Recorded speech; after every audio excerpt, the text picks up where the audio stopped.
Bismillahirrahmanirrahim. Assalamualaikum warahmatullahi wabarakatuh.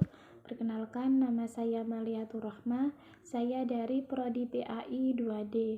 Di sini saya akan membahas tentang sejarah pendidikan Islam Prodi Pembinaan, yakni pendidikan Islam yang berlangsung pada zaman Nabi Muhammad SAW hingga masa Khulafaur Rasyidin.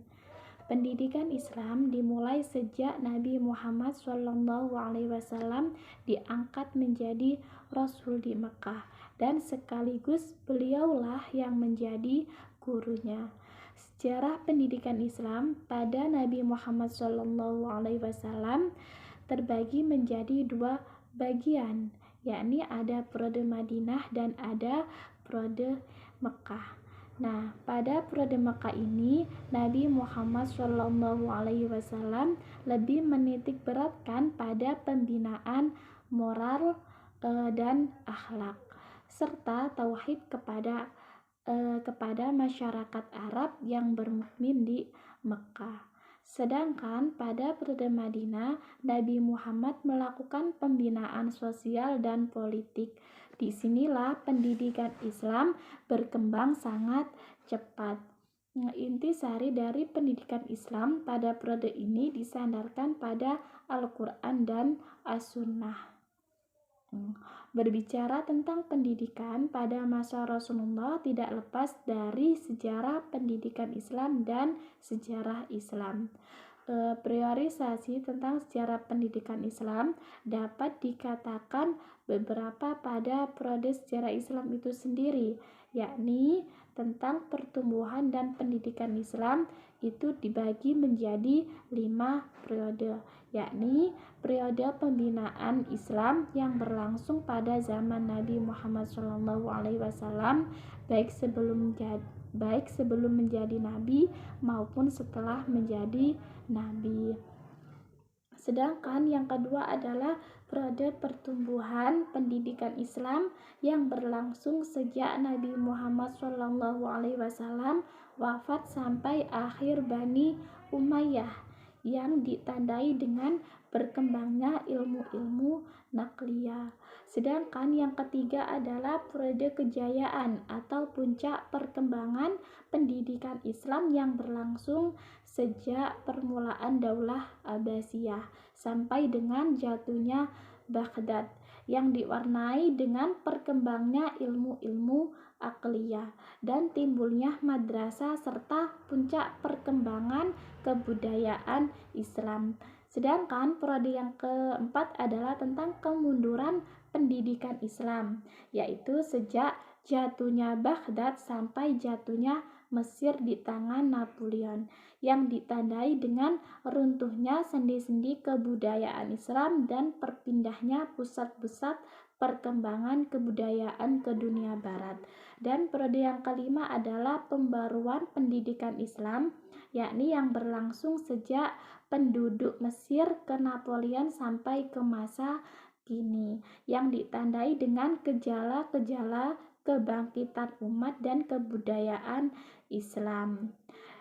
Dari sinilah sebetulnya pada masa Rasulullah ini tidak jauh beda dengan pada masa kini, yakni yang terkait pada masa pendidikan.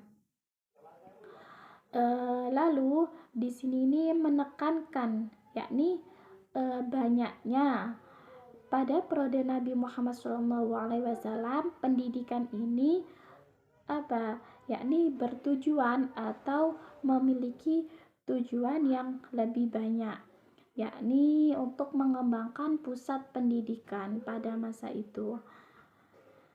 Lalu di sini ini lebih menekankan kepada penanaman akidah, yakni lebih-lebih masyarakat jahiliyah yang banyak tidak mengetahui terhadap atau terjadinya penyimpangan terhadap ajaran-ajaran agama, sehingga pendidikan pada waktu itu difokuskan kepada penanaman akidah. Sedangkan tadi yang disebutkan di dalam Madinah ini menekankan kepada usaha-usaha untuk memperkuat persatuan kaum muslimin, yakni mengikis habis-habisan sisa-sisa persatuan dan persekutuan. Setelah Rasulullah SAW wafat, maka tampak pemerintahan, yakni dilanjutkan oleh Khulafaur Rasyidin. Yakni dalam pendidikan Khulafaur Rasyidin diantaranya ada Abu Bakar As-Siddiq. Pada masa pendidikan Abu Bakar As-Siddiq ini, awal mula Abu Bakar ini terjadi, yakni banyak sekali goncang-gancing, banyaknya pemberontakan, yakni diantaranya ada munculnya nabi-nabi palsu serta orang-orang yang tidak membayar pajak. Nah, materi pendidikan Islam pada masa Abu Bakar ini diantaranya ada pendidikan tentang keimanan, dan yang kedua ada tentang pendidikan akhlak, yakni norma atau tingkah laku pada waktu itu. Dan kedua adalah tentang ibadah, gimana cara melakukan puasa ataupun zakat. Dan selanjutnya ada tentang kesehatan. Semuanya itu adalah bentuk dari pendidikan. Nah, berarti dapat disimpulkan bahwa pelaksanaan pendidikan Islam pada masa Abu Bakar itu hampir sama dengan pendidikan Islam yang dilaksanakan dengan Nabi, baik materi maupun non-pendidikannya. Karena Abu Bakar ini termasuk sahabat terdekat yang hidup sezaman dengan Nabi Muhammad SAW. Mungkin cukup sekian yang dapat saya sampaikan. Kurang lebihnya saya mohon maaf apabila terdapat banyak kesalahan.